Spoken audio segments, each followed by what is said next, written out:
Thank you. Welcome everyone on this presentation on hybrid electrification. The structure of the presentation today is quite classical. We will look at the concept, what we mean by hybrid electrification, and then we will develop a case study based on a chemical plant that we worked for in Europe. Let's start by what problem are we trying to solve today.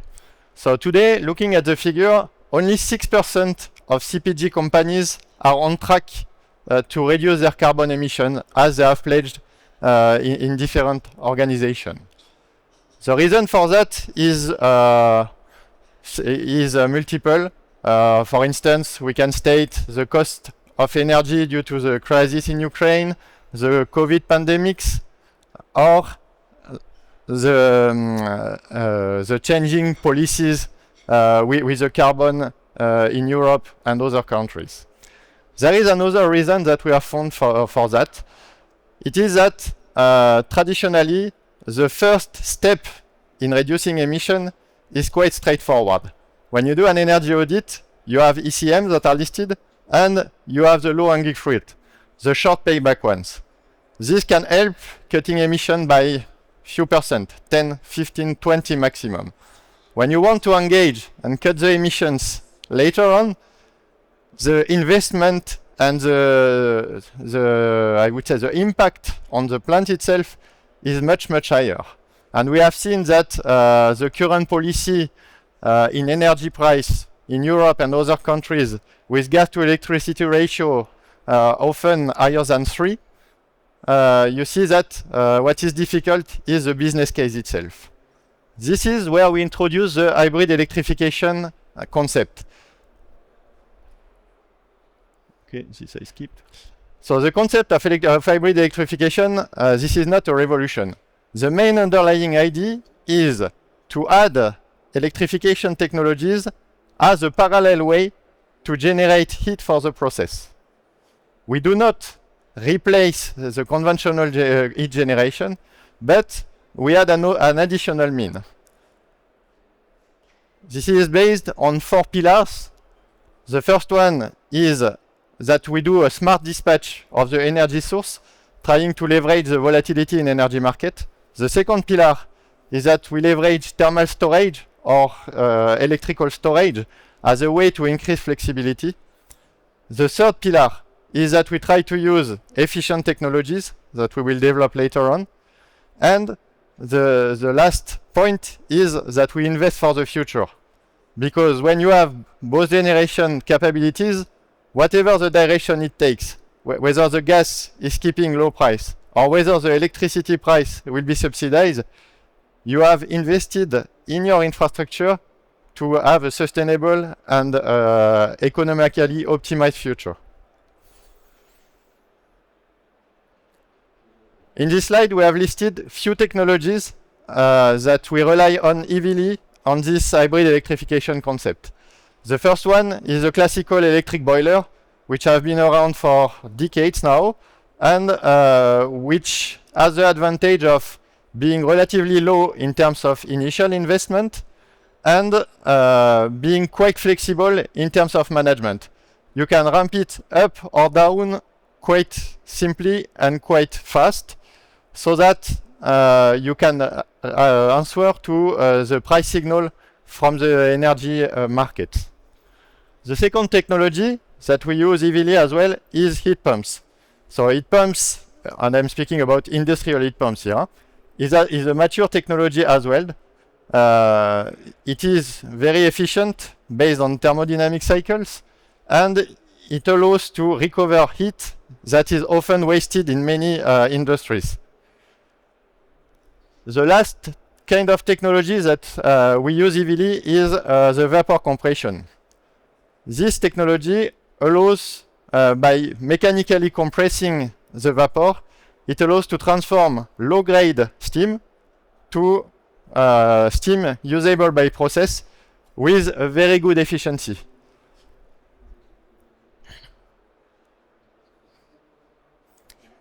So here, this slide explains how the structure or the financial structure of this concept allows positive business case. The main idea is the green square that you see here on the screen. It doesn't work. So yeah, the main idea is that you get incentivized by energy, either transmission operator, either energy grids in general, to bring flexibility to the grid. This is a win-win situation because all the flexibility industrial sites are giving, this is capex that is not invested in the grid. So here when I say the revenue, there are two streams of revenue. Either you are paid directly when you provide balancing services, or when you are using electricity when its price is negative. So you get positive cash flow from the grid. The other way is the avoided cost of energy. So let's take an example. If you have a constant base load and you cannot flex it, whatever happens, you are obliged to procure energy at a fixed cost. If you have flexibility, you can leverage the high volatility of energy price to consume more when the price is low and consume less when the price is higher. This is boosted by storage. And the good news is that storage technology are more and more developing those days. So I see a presentation later on today on thermal storage. This is a way to achieve that. What I forget to say about this hybrid electrification concept, which is quite key, is that we do energy optimization taking into account all energy flow. We stop focusing on each energy flow, electricity, thermal energy flow, compressed air energy flow, and we try to have a holistic approach in energy optimization and storage.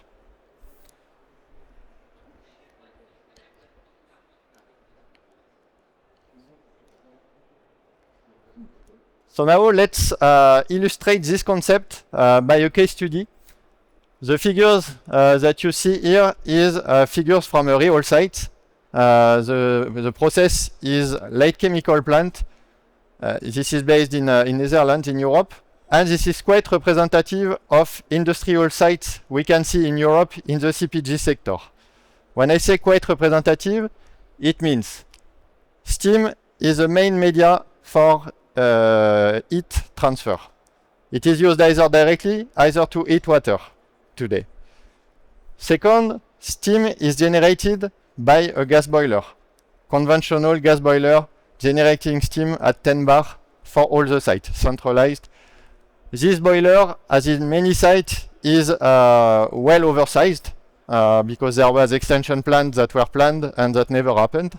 So the capacity of this boiler is almost twice the consumption of the site. And this is quite frequent. We have seen many industrial sites in Europe, so this is not an exception today. And the last thing to mention on this site is that the electricity today is consumed by the process with no flexibility at all. So clients have fixed contract. At best, they have two prices with time of use, but they are not at all playing on the wholesale market or on the balancing market. So this is the picture of this site. This site today has two main consumption, steam at 10 bar and hot water. And the hot water is heated directly by the steam through a heat exchanger. The assignment we have done to deploy this concept is to define what could be the optimal configuration. Optimal being the one that satisfies both objectives. First one, of course, minimizing payback. Second one, reducing carbon footprint of the site. So basically, the problem that we have solved is find the answer to the question marks in the chart here, which means which energy should I import from the grid? Which is the self-generation I should invest in? Should I invest in e-boiler? Should I invest in heat pump? What is the size of this equipment? And what is the level of thermal storage I should put in place in order to achieve the two objectives?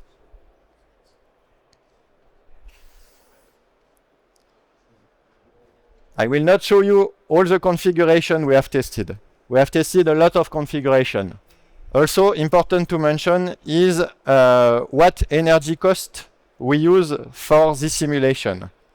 So today the results here are based on a midterm forecast of energy cost, where we assume that the taxes between gas and electricity will be adjusted in a fair way. Because today in many places, gases on electricity transport taxes on electricity transport are still higher than on gas. So we see that with all the policies in place, this should not be the case in the future. We have used as well the wholesale prices. So we have done regression based on last year prices. And we have calculated different possible configuration with different size of equipments. We restricted to standard size because it is less cheaper and less and much more optimized to take standard equipment rather than to take a BSS with something that is not standard. Here what we have found out is that within 8 years we can pay back the installation of electrification with 80% less emissions. So 8 years, in many cases today in industry, it can look quite big. Nevertheless, you cut your emission by 80%. So this is a kind of trade-off to be taken into account.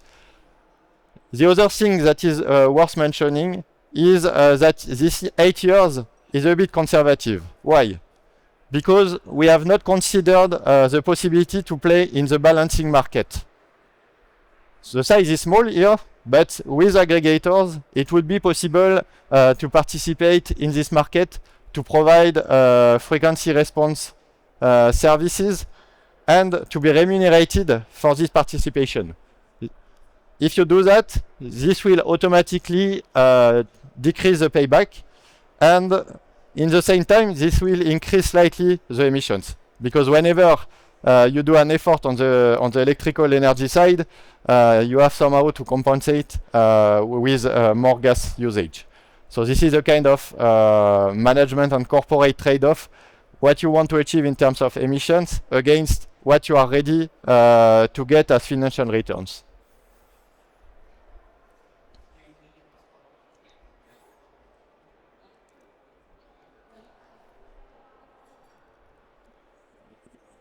As a kind of wrapping up on this. So this is a very high-level presentation on hybrid electrification, and we see it as a first step in an electrification journey to quickly assess a site, whether it's worth doing it, whether it should be delayed, and for the clients with many operation sites, this is a way to choose the one they are going to focus on.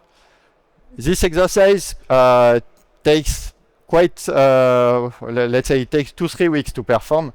So it is a very quick exercise to identify which sites are suitable, staying quite high level, taking raw assumption. What we can do once we have established that there is a path for positive business case is to dig further in the site. And we can propose measures that requires early engineering in order to either reduce the energy consumption, either improve the profitability. One typical example, in a classical food and beverage site, you have the clean-in-place mechanism. This mechanism, 99% of the time today, it's fed by steam. And the steam is used to heat water. The steam is not used directly in the CIP generally. Hot water is used. If we recreate a hot water circuit, you can save significant energy, and this opens door for industrial heat pumps as well, which makes the energy saving even bigger. But this needs, of course, in order to be established with, I would say, with confidence, this needs a site assessment. So, wrapping up, we have the high-level picture provided by this screening tool. And then for sites that are worth it, we can investigate further. We can propose some process level optimization, and we can also check other revenue stream. I was mentioning balancing market. It is one of those.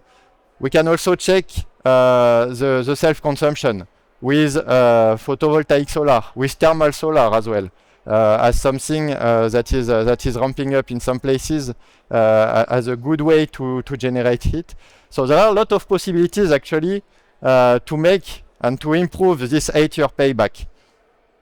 But I would say the key outcome of this meeting, what I want you to keep in mind going out of this presentation, is that yes, it is possible with electrification to get something positive. It will not be 1 year payback, I cannot say that, but at least it is positive, and this is a good way to cut your CO2 emission in the same time. That concludes my presentation. So now we have time for a few questions, if some of you want to raise it. Well, thank you very much. First of all, Antoine. We've got a couple of minutes to take some questions by the audience. If not so, well, of course I have a question, Antoine. Yes. There are a lot of small and medium-sized companies here on the Hannover Messes. And Yes. You said in the beginning, it's not a revolution. I like that, to keep it very low level. So how do you assess the potential, especially for small and medium-sized companies with hybrid electrification? Yes, so that's a good question. So you see here the site I presented is not a huge chemical plant. Gas boiler was 6 megawatts, so it's not small, but it's medium, typically. For small site, we use exactly the same approach, because today the same mechanisms are in place. The only thing where we are careful is on the grid connection itself. We will not assume lot of megawatt capacity available from the grid, especially if they need to change voltage level of supply, if they need to be fed from high voltage and so on, because it can be a quite long process and quite difficult to get in some countries. I was speaking of Netherlands. Netherlands, if you have 2 megawatts of power, good luck. Okay. You will get it in 10 years. So we use, I would say we use the same concept. The only thing is that we put boundaries on the maximum configuration we explore. Okay. Well, sounds like a lot of potential for any kind of company. There's chance for one last question? No? In case the audience has more questions, where do they find you? Schneider Electric sure has a stand here? Exactly, Schneider Electric, I think it's all 11. Hall 11. Yes. Okay. Well, thank you very much then for this interesting talk, Antoine Meurville. Thank you.